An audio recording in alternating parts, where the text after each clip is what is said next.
नमस्कार, मैं प्रद्युमन जोशीला। युवा नेता दिग्विजय चौटाला के तूफानी दौरे जारी हैं। हरियाणा प्रदेश के अलग अलग इलाकों में जा जा करके युवाओं को 13 मार्च की हांसी रैली को लेकर वो निरंतर निमंत्रण दे रहे हैं। इसी कड़ी में वो पहुंचे अपने ननिहाल के विधानसभा क्षेत्र आदमपुर में। यह आदमपुर वो विधानसभा क्षेत्र है जहां से चौधरी देवीलाल ने भी विधानसभा का चुनाव लड़ा। यह एक ऐसा विधानसभा क्षेत्र है जहां चौटाला परिवार ने लोकसभा के अनेक चुनाव इस इलाके से लड़े। डॉक्टर अजय सिंह चौटाला की भी कर्म भूमि है आदमपुर, क्योंकि परिसीमन से पहले यह आदमपुर का इलाका हिसार लोकसभा में नहीं बल्कि भिवानी लोकसभा में पड़ता था। और 1998, 1999 और 2004 के लोकसभा चुनाव में डॉक्टर अजय सिंह चौटाला ने जब भिवानी से लोकसभा का चुनाव लड़ा तो आदमपुर विधानसभा क्षेत्र भिवानी का ही पार्ट था।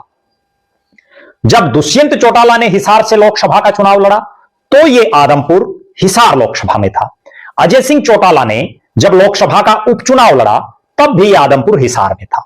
श्रीमती नैना चौटाला जो इसी आदमपुर हलके के दड़ोली गांव की बेटी हैं, उन्होंने भी जब लोकसभा का चुनाव लड़ा तो यह आदमपुर हिसार में था।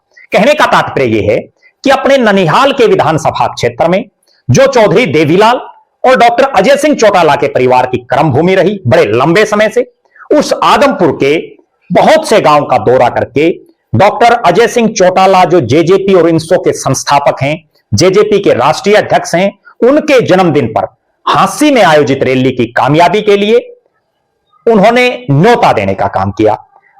इन गांव में यहां की जो समस्याएं हैं इस विधानसभा क्षेत्र की, भले ही इस इलाके से चौधरी भजनलाल का परिवार वर्षों तक विधायक रहा, अपने राजनीतिक जीवन में पहला चुनाव चौधरी भजनलाल का परिवार इस बार यानी 2024 में आदमपुर से हारा, उसके बावजूद बहुत सी समस्याएं ऐसी हैं जो आज भी मुंह बाएं खड़ी हैं। उनके समाधान को लेकर के दिग्विजय चौटाला ने प्रयास भी किए, भले ही वो सरकार में ना हो, लेकिन मैं अक्सर एक बात कहता हूं कि चौधरी देवीलाल के परिवार में इतनी ताकत आज भी है, भले ही वो सत्ता में हो ना हो, लेकिन फिर भी वो आम जनता के काम करवाना जानते हैं। उनको पता है कि आम जनता के दुख तकलीफात कैसे दूर होंगी।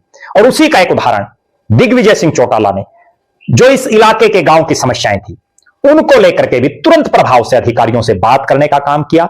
अपने जनसंपर्क अभियान के तहत वो गांव भोडिया, कालीरामण, फ्रांसी, दुर्जनपुर, बीड़ एकेडमी, लाडवी, डोबी, गुड़साल, मोडाखेड़ा, चूड़ी कला और चूड़ी खुर्द, इन गांव का उन्होंने दौरा किया। हर गांव में भारी तादाद में नौजवान उनको सुनने के लिए उमड़े। खिलाड़ियों को लेकर के भी उन्होंने एक बहुत बड़ी और बड़ी महत्वपूर्ण घोषणा की इस दौरान। हालांकि यह काम सत्ता पक्ष से जुड़े लोगों का होता है, आम जनमानस भी उन्हीं से उम्मीदें करता है, लेकिन आदमपुर में फिलहाल यह है कि यहां से सांसद विपक्ष का बना हुआ है, यहां से विधायक विपक्ष का बना हुआ है।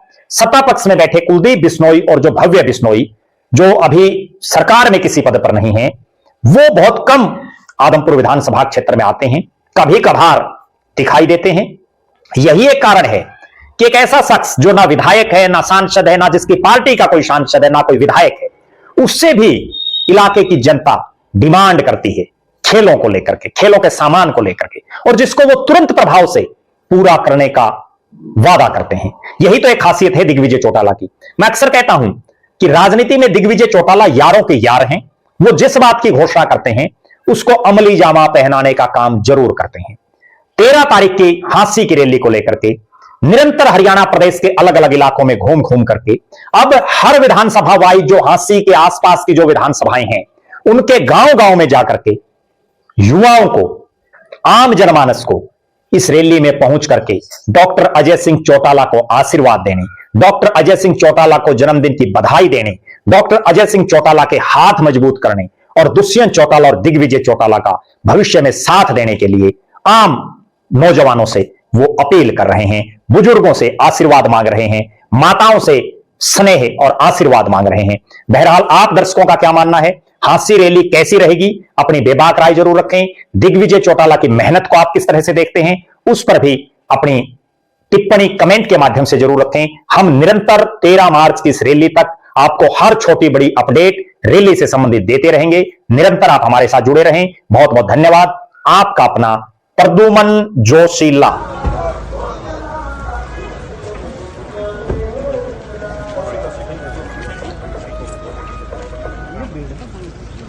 क्यों क्या कोई नहीं तू मार देंगे